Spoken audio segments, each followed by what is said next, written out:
Thank you, Chairwoman Cheryl. It's great to be here talking about election security and voting technology vulnerabilities. And we're certainly so grateful that we have the leadership in the House of Representatives willing to take on the severity of some of the election security breaches that we experienced in 2016, some of which have been long overdue and the current administration has failed to address. So good afternoon and welcome to this hearing. Certainly, the elections of 2016 showed us how vulnerable our election infrastructure can be to foreign adversaries who interfere in the very foundation of our democratic process. And this has begun a national conversation on the security and integrity of our U.S. elections. Most election authority rests with the states, but as Mr. Norman recognized, Congress created a federal role in election administration and security with the Help America Vote Act of 2002, known as HAVA.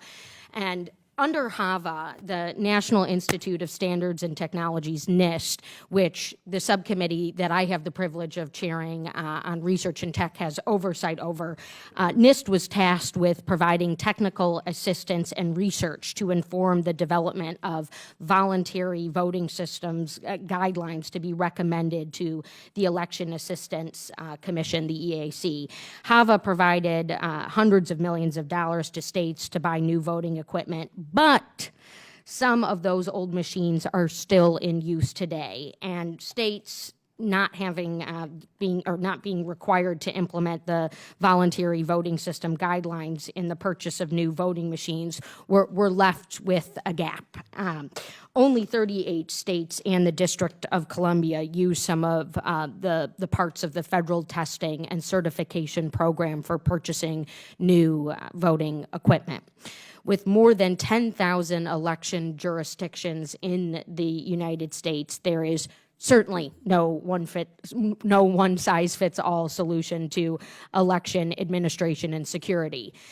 In addition, most election administrators are well-intentioned but lack resources, awareness, and technical expertise. Cue the federal government.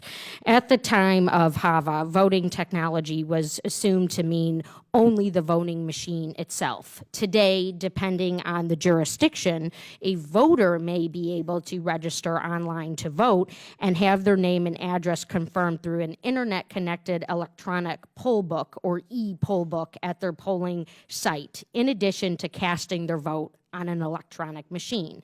Unfortunately, many Americans still cast their vote on machines with no paper record. I know we will hear from our experts today that with all the conveniences that the internet and the 21st century technology provide, paper ballots are still the most secure. But even if we implement paper records everywhere, we are still left with the new security challenges posed with online registration and e-poll books.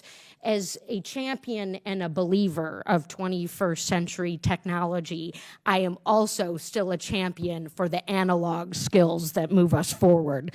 In fact, every point of internet connectivity in the election system, including software development and updating, introduces a vulnerability. Security must be a priority at every step of our cherished democratic process.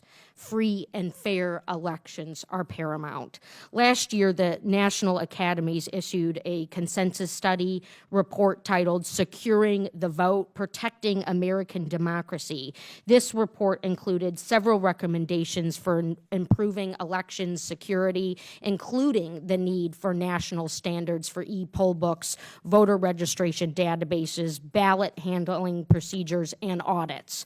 Finally, the report included a strong statement that the federal government has a responsibility to invest in research to protect the integrity of elections, which is part of what we are here today to discuss. I certainly could not agree more. And I am glad to know that in addition to NIST, the National Science Foundation carries out computer science and social science research that could be applicable to election systems. There needs to be more coordination. We are fans of interagency work here on this committee and a more robust dedication of research dollars for this purpose. The 2020 elections are not far away. I look forward to our witnesses' insight on the Academy's report and other important recommendations for this committee to take up. Thank you, and I yield back.